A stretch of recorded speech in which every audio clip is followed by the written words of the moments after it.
All right, welcome back. So I know you guys have been hitting videos for the past couple of days here, past couple hours, whatever it may be. I'm going to keep this one tight, short, and sweet for you, but it's super important. I want you guys to understand the different parameters around the child safety kit. And what's important to understand is that it's a no-cost benefit. And your clients are going to hear that it doesn't cost them anything, that it's free. But that doesn't mean there's no value in it.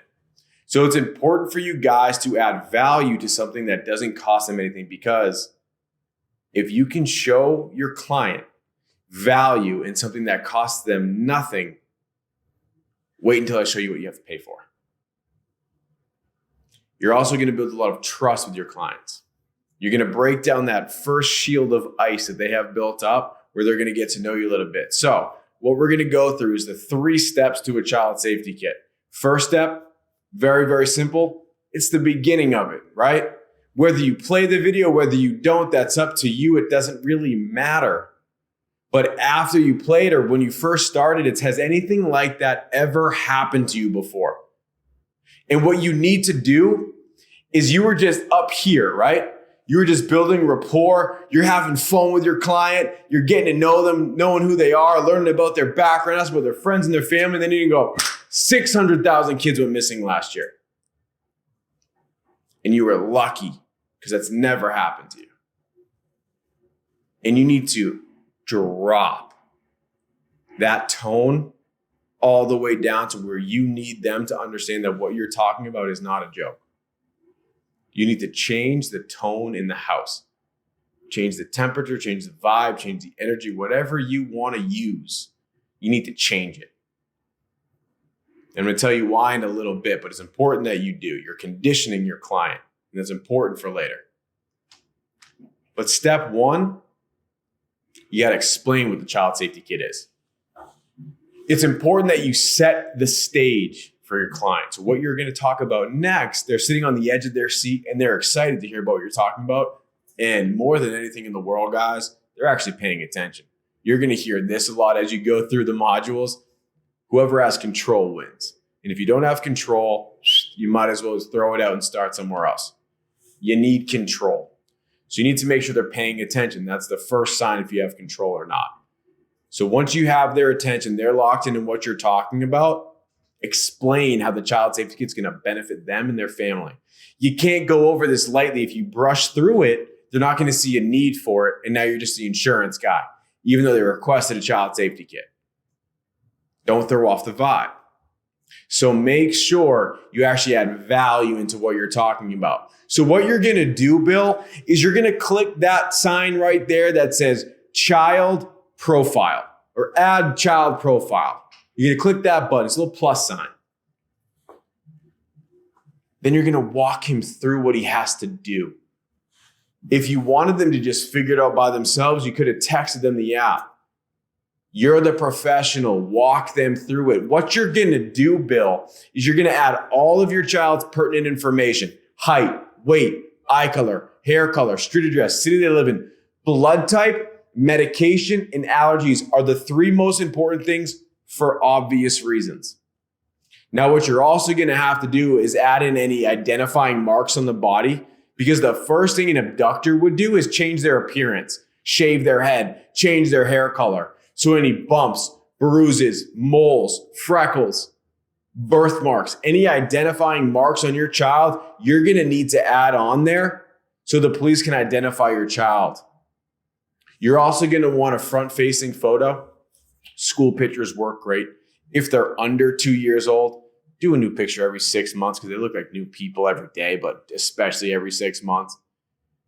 After that, every single year, add their new school photo. It's going to do a couple things.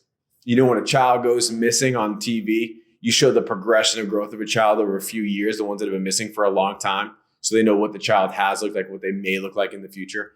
You can also use the facial recognition systems on the street cameras throughout the city. They're not just there to get you while you're texting and driving or when you run a red light. They can actually help you and your family as well. So make sure you have up-to-date photos. What's important too is that you take the extra step. If you're going to do this, go to the dollar store, get a little ink pad, add your child's fingerprints. This is huge for missing children. So you can find out where they were, where they went. They can match it to the database. So if there's any situations, they can use that and they can correlate it and tie it to your child and help find them a little bit quicker. Does that make sense, Bill? Do you have any questions about that at all? Think you can handle that? All right, great. Now, have you ever watched anybody else's kids before? You have whose? Your brother, Bill?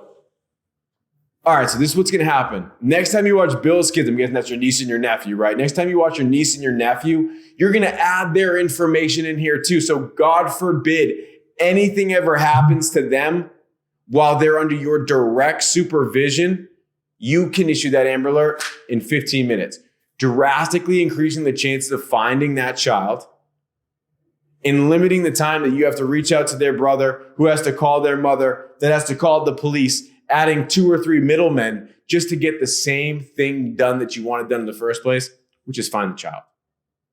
Does that make sense? All right, great. Now, what you just did is you just probed for referrals, and they have no idea why. You just added value for somebody else that isn't even in the room.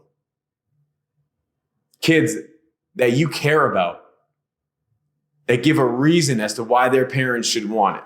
But you're not going to ask for referrals right now. You're going to keep that in the back of your mind.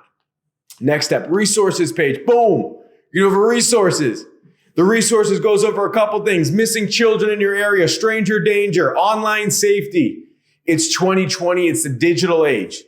Your kids have your iPhones. Your kids have your laptops. Your kids have your iPads. They are online. Do your part and make sure that they're not talking to the wrong people. There's a few links in here that'll help you with that. It's also going to show you any suspicious characters in your area, any suspicious vehicles, and any and all missing children in your area for the past year and few years back, so you can keep your eyes out. Because I imagine you'd want your community to do the same for you. So now what you guys just did is you just added a lot of value for step 1, quite a bit of value for step 2. You just added a lot of substance into what you're doing so that your client knows that you care about them. You're not just trying to get something from them. There's some value into what you're talking about. So now when you move on to step 3 and you say, hey guys, now the third thing here, you can see it. It's called share the app. Now it's our goal to get these out to every single family in the area by the end of next year.